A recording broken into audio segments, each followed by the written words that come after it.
Muchas gracias. Lo que voy a leer está titulado De lo eterno y el mundo, una lectura geopolítica de Laudato Si. En un texto publicado en 2007 en la revista Comunicación del Centro Gumilla, titulado El sistema del mundo, ideologías, lógicas e identidades en la globalización, reflexionaba a partir de la hipótesis de que los conflictos a lo interno del proceso de la globalización no se polarizan en la distinción entre economía y cultura, sino más bien entre sostener la hegemonía de la modernidad o darle paso al diálogo intercultural como meta política. A la primera tesis le corresponden enfoques como el de Samuel Huntington, el choque de civilizaciones. A la segunda, la idea del cosmopolitismo como el espíritu de la construcción de una ciudadanía global. En el medio de estas tensiones están los procesos de reformulación cultural de las naciones postcoloniales, la emergencia y consolidación de modernidades subalternas, las culturas híbridas, el surgimiento de las ciberculturas y el surgimiento, acaso como alternativa que parece perfilarse ante el conflicto, de la idea de desarrollo sustentable, concepto bisagra que quizás permita intercalar los pares en función de encontrar nuevas definiciones de cara a la construcción de una nueva gobernabilidad global. Partimos entonces de la idea de que la modernidad es el modelo civilizatorio presente, hegemónico, constituido como proyecto de la racionalidad científica, de la ética racionalista y del gusto educado por la ilustración sobre las democracias liberales, la doctrina del derecho natural y el estado del bienestar, y que buena parte de la interpretación crítica señaló el carácter ideológico de esta modernidad, advirtiendo que la identidad, como ejercicio vital y cotidiano de una cultura, en ella ocurre por asimilación.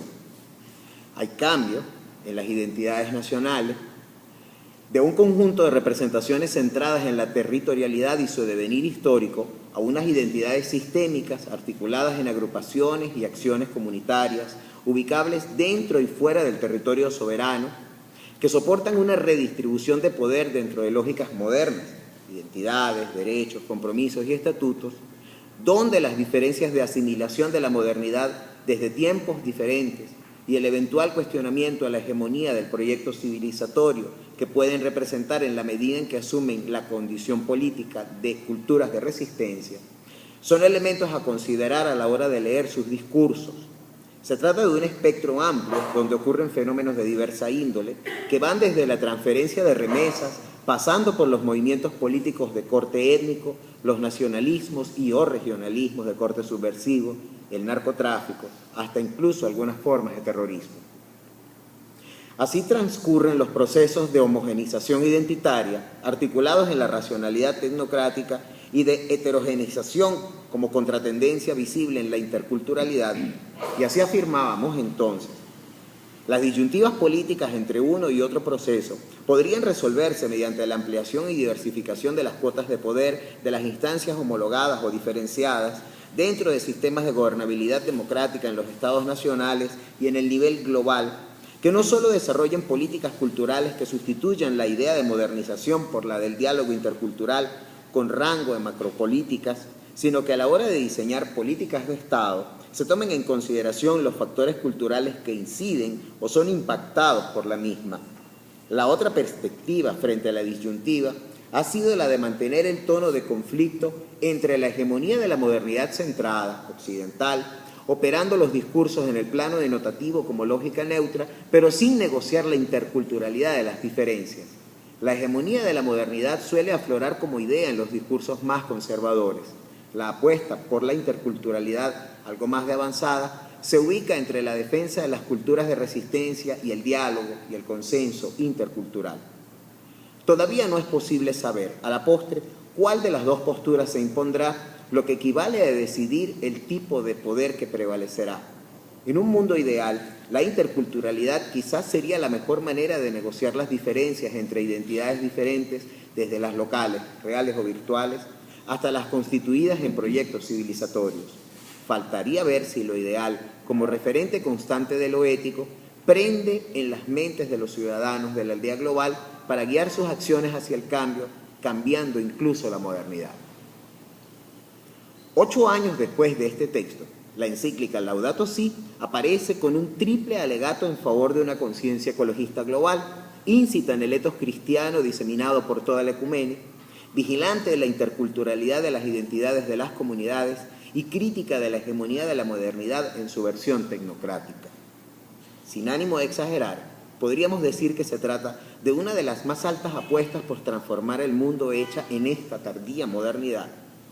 Lo que con este texto intentaremos será visualizar cuál puede ser el alcance de esta apuesta, procurando aportar elementos que nos ayuden a comprender cómo esta carta está vinculada con algunas de las lógicas visibles del juego geopolítico, desde la universalidad del magisterio de la Iglesia y desde la eternidad a la cual aspira la reflexión filosófica y teológica.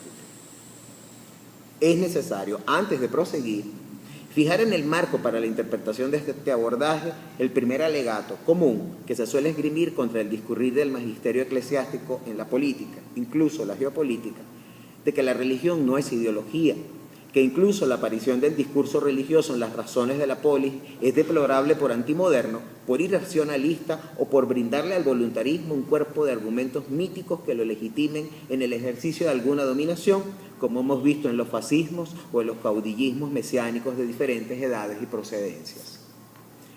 Frente a esta acusación, la respuesta de la Iglesia suele remitir a su doctrina social, pero hay una a la cual puede recurrirse que ilustra tanto un paso de nivel como un complexus.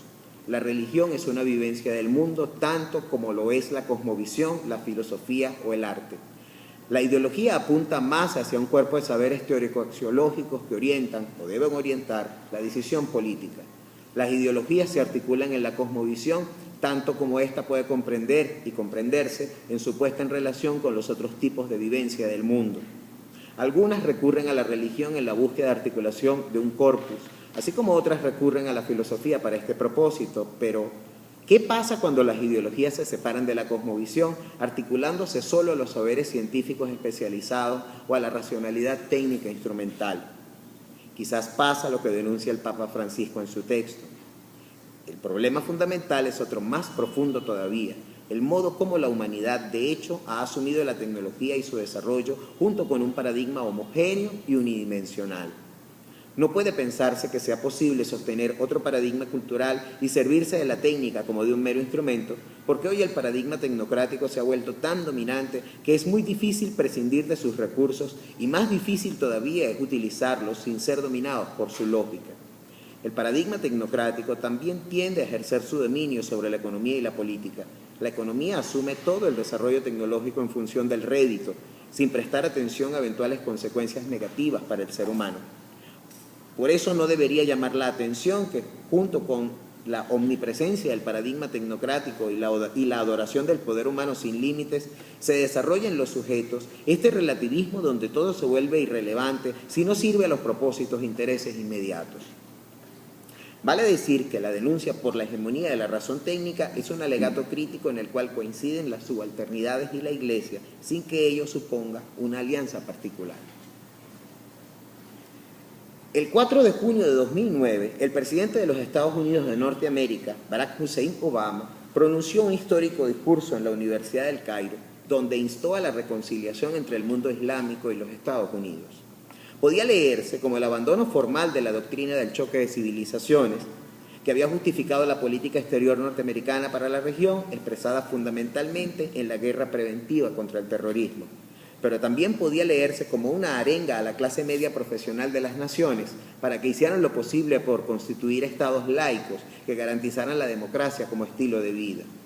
La asociación entre el histórico discurso y los levantamientos civiles que conocemos como Primavera Árabe es verificable cuando encontramos en numerosas entrevistas a manifestantes egipcios, libios, tunecinos, jordanos, referencias a este discurso, cuando sabemos que fueron jóvenes pertenecientes a las clases medias profesionales de estos países quienes impulsaron la rebelión y quienes, alternativamente, propician un nuevo entendimiento con Occidente o se suman al Estado Islámico, constituido como califato en Siria e Irak y desde donde ofrece regresar a las fronteras que el Islam tenía en el siglo VIII. ¿Qué explica que los jóvenes se polaricen entre Occidente o la Sharia? Parece revelar el mismo conflicto global entre tecnocracia e interculturalidad, pero ahora desde la periferia, desde la tensión planteada por la identidad. Ahora bien, ¿Qué explica la asociación entre geopolítica y religión en el acto de Obama de elegir a la Universidad del Cairo como tribuna para hablarle al mundo islámico? Por una parte, el que esta universidad es el principal lugar de formación de maestros para las madrazas de todo el Islam. Por la otra, el que la Asociación de Política y Religión es tradicional en Estados Unidos desde su fundación como nación, y este vínculo es objeto de un renovado interés para dos instancias del establishment norteamericano que las ha propiciado como recurso para elevar el nivel de la acción política hacia la política cultural. Estas instancias son el Grupo de Estudios Críticos del Derecho, fundado por Duncan Kennedy, Roberto Mangabeira Unger y Morton Horowitz en Harvard a mediados de la década de los 70, con miras a descentrar el derecho americano del funcionalismo, incorporando paradigmas y enfoques distintos que lo enriquezcan. A este grupo pertenece Obama, quien tuvo a Mangabeira como profesor, y el progresismo liberal norteamericano, tradicionalmente identificado como el ala izquierda del Partido Demócrata. En el orden de la pregunta anterior, cabría preguntar, a su vez, si el interés por la religión ha llevado a los demócratas a tender puentes con el Vaticano para el rediseño de sus acciones en política exterior que amplíen el alcance de las doctrinas vigentes. Y si acaso, hay interés en el Vaticano de una asociación con los demócratas desde la comprensión que la doctrina social de la Iglesia pueda tener de un liberalismo progresista enfocado en el rescate de la clase media y en la protección del trabajo como medio para construir una vida digna. Si este interés estaría limitado solo a las acciones diplomáticas o si, por el contrario, estarían motivadas por innovaciones en el cuerpo doctrinario. Esta primera asociación posible puede interpretarse siguiendo el curso del viaje apostólico de Francisco a Cuba y a Estados Unidos, pero la segunda puede surgir cuando leemos la encíclica en forma comparada y repasamos sus coincidencias con aspectos fundamentales en el pensamiento de Roberto Mangabeira Unger. En El despertar del individuo, su principal obra, Mangabeira formula un alegato contra lo que él denomina, en arreglo con Leibniz, filosofía perenne, denunciándola como una larga opacidad histórica sobre la realidad humana, escamoteada bajo el alegato de su apariencia. Reivindica el pragmatismo como filosofía de la democracia, con 4 conceptos fundamentales que lo radicalizan: agencia, contingencia, futuridad y experimentalismo, pero a la vez critica que este mismo pragmatismo ceda ante el intento incompleto de rebelión contra la filosofía perenne, representado en 3 formas fuertes dentro del sistema de disciplinas de la ciencia, incluso de la filosofía occidental: el fenomenalismo, el naturalismo y el perfeccionismo democrático. Mangabeira reivindica para el pragmatismo radicalizado, en tanto filosofía de la democracia, la oposición a lo universal, la trascendencia del individuo sobre sus circunstancias formativas, la capacidad de innovar los contextos sociales y culturales y nuestra relación con ellos. Y para esta reivindicación recomienda como adecuadas las actitudes filosóficas de unir la teoría y la acción, rechazar la idea de posibilidad, transformar la memoria en profecía y desnaturalizar la comprensión de las cosas. Para la interpretación de lo que es el individuo en la perspectiva de lo humano, Mangabeira apela a 2 antinomias en la perspectiva del tiempo y la experiencia: la antinomía del tiempo, ilusorio o real, y la antinomia de la objetividad, la experiencia como fantasmagoría del mundo. Para la primera, la solución que plantea es expandir el alcance de la historia natural, llevándola a la historia de la vida y a la del universo, para lo cual formula 5 hipótesis a favor de una realidad positiva del tiempo. A. El tiempo es la transformación de la transformación. B. El tiempo todo lo domina. C. No hay un horizonte cerrado de mundos posibles. D. Las matemáticas se resisten a reconocer la realidad del tiempo. Y E. La experiencia humana posee una estructura temporal ineludible que podemos entender como duración. Para la segunda, prescribe la opción por la acción y la vida, que institucionalmente se expresa en la formación de las estructuras de una sociedad y que al dar cabida al experimentalismo se suceden compactadas en la experiencia del tiempo como real. Proyectado en la acción, el individuo libera una imaginación bien equipada con capacidad para sustituir el carácter catastrófico de las crisis, y en ello basa Mangabeira la idea del despertar del individuo, que tiene 2 momentos. Uno primero, cuando se desarrolla la política transformativa, la cual se entiende como profecía guiada por la memoria, la cual, para obtener autoridad y dirección, Mangabeira afirma, debe intentar de una manera constante volver a tocar el terreno de la experiencia inmediata. La forma más común en que lo hace en las enseñanzas de todos los profetas políticos y religiosos es apelando a aspectos de nuestra experiencia presente, en especial de nuestra experiencia de las relaciones directas entre los individuos que puedan prefigurar un camino hacia el desarrollo de la sociedad y la cultura. Más adelante señala, una filosofía que se pone de parte de la gente, que se resiste deambulando por un mundo contingente, extiende, profundiza y radicaliza estas prácticas intelectuales. Sus teoremas nos enseñan cómo volver a mirar el presente desde el futuro, y más adelante aún enfoca en la capacidad de transformación de la imaginación y sus promesas. Así dice: la libertad, incluso la divinización, sería una forma de incrementar en nuestra experiencia la posibilidad de comprometernos sin rendirnos y de vincularnos sin dejar de ser nosotros mismos o de transformarnos en nosotros mismos. El progreso de este proyecto requiere una reestructuración de la sociedad y de la cultura. No basta con reemplazar algunas instituciones y prácticas por otras. Debemos cambiar la relación que existe entre esas estructuras sociales y culturales y nuestra libertad desafiante de las estructuras, creando estructuras que multipliquen las oportunidades y los medios para su propia modificación, rechazando de este modo su engañosa apariencia de naturalidad. Hoy en día debemos reinventar las formas institucionales y los presupuestos ideológicos del pluralismo político, económico y social de las democracias, las economías de mercado y la sociedad civil libre. Debemos conseguir que la repetición, tanto en la sociedad y la cultura como en la vida interior de la mente, esté al servicio de la creación de lo nuevo.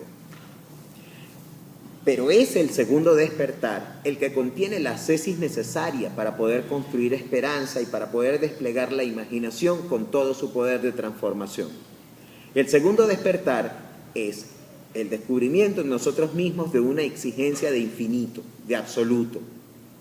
Alega que en nuestra condición de seres naturales, esta exigencia está prefigurada por nuestras características físicas, empezando por la neuroplasticidad cerebral, y en nuestra condición de seres sociales, esta exigencia se expresa en el ejercicio de la capacidad de desafiar y transformar el escenario establecido de la vida y del pensamiento, accionado por el distanciamiento de la naturaleza y de la sociedad, pero a la vez por el reconocimiento del limitado deseo de la compañía de otras personas.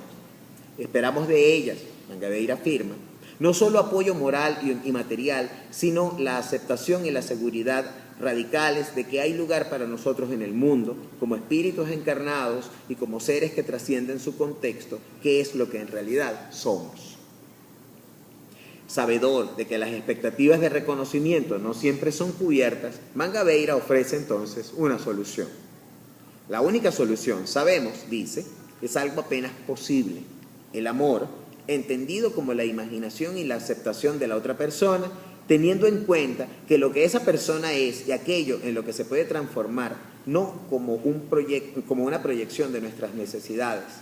Un amor que se da libremente y que por lo tanto libremente se puede rechazar y que es pleno solo cuando no está teñido de la benevolencia del protector por el protegido. Un amor que penetra con delicadeza en las rutinas de una vida en común y que se desvanece si se desplaza de su núcleo de encuentro personal al ámbito más vasto de la vida social. Pero, ¿cómo llevar este amor a la construcción de una sociedad? Mangabeira apunta que el segundo despertar perturba por el descubrimiento del secreto de nuestra infinitud y de todo aquello que la disimula o reprime. Dice: aunque puede estar prefigurado en cualquier lugar y en cualquier época como una profecía, su aparición regular en la vida humana es un logro tanto individual como colectivo. Prospera solo en un terreno preparado por la reconstrucción del pensamiento y de la sociedad. No constituye un milagro, es un logro. Su progreso equivale a gran parte de lo que justifica el experimentalismo democrático y las enseñanzas de un pragmatismo radicalizado. Para lo cual señala como exigencias el uso de nuestras virtudes en tanto disposiciones habituales, las cuales tipifica en tres órdenes. A, virtudes de conexión, que tienen que ver con la manera como nos consideramos unos con otros, respeto, tolerancia, imparcialidad. Virtudes de purificación que están vinculadas al ascenso del individuo en el curso de su primer despertar, simplicidad, entusiasmo, atención. y las virtudes de divinización que Mangabeira define como los recursos que desplegamos y las metas hacia las que nos dirigimos en el curso del segundo despertar del individuo, la apertura a nuevas experiencias y la apertura a nuevas personas. Pero hace una precisión a guisa de advertencia. Con ellas no nos convertiremos en Dios, pero nos volveremos más semejantes a dioses y favoreceremos la infinitud que habita en nuestro interior. La apertura a lo nuevo revela la verdadera realización entre el individuo y la humanidad en su conjunto y los escenarios organizados de la sociedad y la cultura, que con respecto a nosotros son finitos y nosotros infinitos con respecto a ellos. La apertura al otro que se realiza de la manera más plena en el amor personal. En su forma más débil y difusa se vuelve la mayor garantía de la que dependen las prácticas de la cooperación experimentalista. La generalización de esta garantía entre extraños no puede producirse solo por un cambio de actitud. Exige también un cambio en los ordenamientos y de los recursos en la línea que analizamos anteriormente. La práctica de las virtudes de divinización modifica el significado y el contenido de las virtudes de conexión. Convierte el respeto en compasión o en camaradería, sin subterfugios autodefensivos o una superioridad benevolente, a la tolerancia en autosacrificio y a la imparcialidad en misericordia. También transforma la experiencia, central en las virtudes de purificación, de pérdida del yo para su mejor recuperación. En el ascenso del ser a través de la simplicidad, el entusiasmo y la atención, se produce ahora un cambio de rumbo decisivo. En vez de mantenerse al margen de los problemas para alcanzar el equilibrio, el individuo sale a su encuentro para afirmarse y expresar su propia infinitud. Aprender a ver el mundo con los ojos de Dios. Creo que en esta frase se compendia la aspiración de la reforma planteada por Mangabeira. A estas alturas podemos encontrar correspondencias en los aspectos que hemos señalado del pensamiento de Mangabeira Unger con algunos conceptos emitidos por el Papa Francisco en su encíclica, cuyo resumen en función de los ejes temáticos que la atraviesan es ofrecido por él mismo. La íntima relación entre los pobres y la fragilidad del planeta, la convicción de que en el mundo todo está conectado, la crítica al nuevo paradigma y a las formas de poder que derivan de la tecnología, la invitación a buscar otros modos de entender la economía y el progreso, el valor propio de cada criatura, el sentido humano de la ecología, la necesidad de debates sinceros y honestos, la grave responsabilidad de la política internacional y local, la cultura del descarte y la propuesta de un nuevo estilo de vida. Con mucha frecuencia el discurso del Papa transcurre entre la referencia a la sensibilidad individual, la importancia del compromiso social y la necesidad de un cambio profundo en el orden civilizatorio. Expresiones como aquel sentido de responsabilidad hacia nuestros semejantes con el cual se funda toda sociedad civil, o qué hermosas son las ciudades que superan la desconfianza enfermiza e integran a los diferentes y que hacen de esa integración un nuevo factor de desarrollo. Qué lindas son las ciudades que, aún en su diseño arquitectónico, están llenas de espacios que conectan, relacionan, favorecen el reconocimiento del otro. O la constituida por la sentencia 208. Siempre es posible volver a desarrollar la capacidad de salir de sí hacia el otro. Sin ella no se reconoce a las demás criaturas en su propio valor. No interesa cuidar algo para los demás. No hay capacidad de ponerse límites para evitar el sufrimiento o el deterioro de lo que nos rodea. La actitud básica de autotrascenderse, rompiendo la conciencia aislada y la autorreferencialidad, es la raíz que hace posible todo cuidado de los demás y del medio ambiente y que hace brotar la reacción moral de considerar el impacto que provoca cada acción y cada decisión personal fuera de uno mismo.